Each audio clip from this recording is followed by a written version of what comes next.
Hello అండి. మన వంటిల్లుకు స్వాగతం. ఈరోజు మనం షుగర్ ఫ్రీ పుదీనా లెమనాయిడ్ ఎలా తయారు చేసుకోవాలో తెలుసుకుందామండి. ఈ పుదీనా లెమనాయిడ్ తయారు చేసుకోవడానికి ఇక్కడ నేను మా గార్డెన్‌లో ఉన్న పుదీనాని ఒక కప్పు వరకు తీసుకున్నానండి.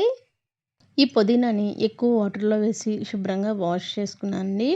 ఈ వాష్ చేసుకున్న పుదీనాని ఒక స్ట్రైనర్‌లో వేసుకోవడం వల్ల ఎక్స్‌ట్రా వాటర్ అంతా డ్రైన్ అయిపోతుంది.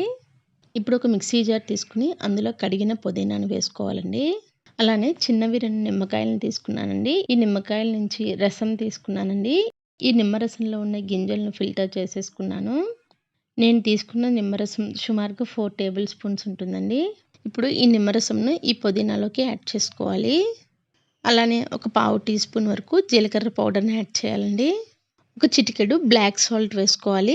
బ్లాక్ సాల్ట్ వేసుకోవడం వల్ల చట్పటా టేస్ట్ వస్తుందండి. అలానే ఒక 4 టేబుల్ స్పూన్స్ వరకు హనీని యాడ్ చేసుకోవాలి. మీ స్వీట్‌నెస్‌కి తగ్గట్టుగా హనీ క్వాంటిటీని అడ్జస్ట్ చేసుకోవచ్చండి. హనీ వేసుకోవడం వల్ల మనకి స్వీట్‌నెస్‌తో పాటుగా చాలా న్యూట్రిషనల్ వాల్యూస్ యాడ్ అవుతాయండి. ఇప్పుడు ఈ పుదీనాని ఒకసారి జస్ట్ గ్రైండ్ చేసుకోవాలి. తర్వాత ఒక 250 ఎంఎల్ వరకు వాటర్‌ని యాడ్ చేసుకొని గ్రైండ్ చేసుకోవాలండి. ఇలా గ్రైండ్ చేసుకున్న లెమనాయిడ్‌ని స్ట్రైనర్‌ని యూజ్ చేసుకొని సర్వింగ్ జార్‌లోనికి ఫిల్టర్ చేసుకోవాలండి. అంతేనండి. ఎంతో టేస్టీగా ఉండే పుదీనా లెమనాయిడ్ రెడీ అయిపోయింది. ఈ పుదీనా లెమనాయిడ్‌ని సర్వింగ్ గ్లాస్‌లోనికి తీసుకొని పుదీనాతో గార్నిష్ చేసుకొని సర్వ్ చేసుకోవాలి. ఈ పుదీనా లెమనాయిడ్‌ని మీరు చల్లగా సర్వ్ చేసుకోవాలి అనుకుంటే ఒక 2 ఐస్ క్యూబ్స్‌ని వేసుకొని సర్వ్ చేసుకోవచ్చండి.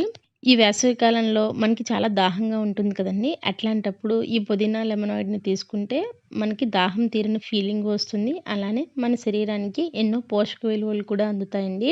మన వంటిల్లులో మీరు ఇంకా చూడాలనుకునే రెసిపీస్‌ని కామెంట్ సెక్షన్‌లో పోస్ట్ చేస్తే ఆ రెసిపీస్‌ని వీలైనంత త్వరలో అప్లోడ్ చేయడానికి ట్రై చేస్తానండి. థ్యాంక్ యూ అండి. Thank you for watching.